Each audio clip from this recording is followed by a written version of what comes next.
নমস্কার বন্ধুরা, চাঁদনি চ্যানেলে আপনাদের স্বাগত জানাই। আজ আমি আপনাদের শোনাবো জাতকের গল্পের একটি নতুন গল্প, মৃগজাতক। বোধিসত্ত্ব একসময় মৃগরূপে জন্মগ্রহণ করেন এবং মৃগযুদ্ধের অধিপতি হন। একদিন তার ভগ্নী এসে তাকে বলল, ভাই, তুমি আমার অজ্ঞ মূর্খ ভাগ্নেদের মৃগমায়া শিক্ষা দাও, যাতে তারা ব্যাধদের হাত থেকে নিজেদের রক্ষা করতে পারে। মৃগদের অধিপতি তখন বলল, আমি আন্তরিকভাবে বলছি, আমি ওদের আত্মরক্ষা করার নানা রকম কৌশল শিক্ষা দেব।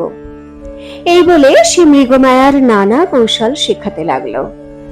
একদিন বনে যখন তার এক ভাগ্নে চড়ে বেড়াচ্ছিল, এক ব্যাধির পাতা ফাঁদে আটকে পড়ল এবং প্রাণ ভয়ে করুণ আর্তনাদ করতে লাগলো। তার মায়ের কানে সেই শব্দ আসতেই সে ভীষণ ভীত হয়ে তার জ্যেষ্ঠ ভ্রাতার কাছে এসে জানতে চাইল তাদের সঠিকভাবে শিক্ষা দেওয়া হয়েছে কিনা।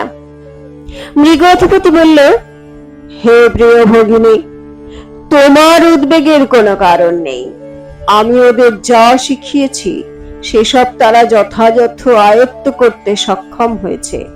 সুযোগ বুঝে নিশ্চয়ই সেই ফাঁদ থেকে নিজেকে মুক্ত করতে সমর্থ হবে। সে এখন মৃতের মতো সমস্ত শরীর টান টান করে পড়ে থাকবে। তৃষ্ণায় ছাতি ফেটে গেলেও সে এক ফোঁটা জল পান করতে পারবে না। অত্যন্ত সতর্কতার সঙ্গে সে শ্বাসকাজ চালাবে। ব্যাধের চোখে কিভাবে ধুলো দিতে হয় তার সমস্ত কৌশল আমি তাকে শিখিয়ে দিয়েছি। সুতরাং তোমার ভয় পাওয়ার কোনো কারণ নেই। ভাগ্নে মৃগটি মামার শেখানো কৌশল অনুযায়ী সমস্ত কিছু করতে শুরু করলো।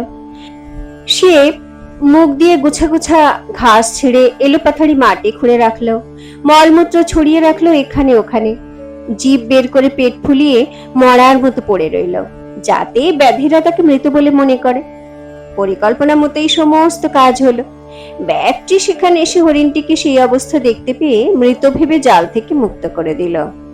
তারপরেই তার মনে হলো, তাই তো, প্রাণীটি সদ্য সদ্য মরেছে, এটাকে ফেলে দেওয়া যাবে না, আগুনে ঝলসে এর মাংস খেতে হবে। এরপর ব্যাধটি এখান থেকে ওখান থেকে কাঠপাতা জোগাড় করতে লাগলো, আর তার জন্য তাকে এখানে ওখানে যেতে হচ্ছিল। সেই সুযোগে ছাড়া পাওয়া মৃগটি উঠে দাঁড়িয়ে তীর বেগে ছুটে চলে গেল, আর ব্যাধের সমস্ত চেষ্টাই গেল জলে। মৃগটি তার মায়ের সামনে উপস্থিত হতেই তার মায়ের সমস্ত দুশ্চিন্তা কেটে গেল।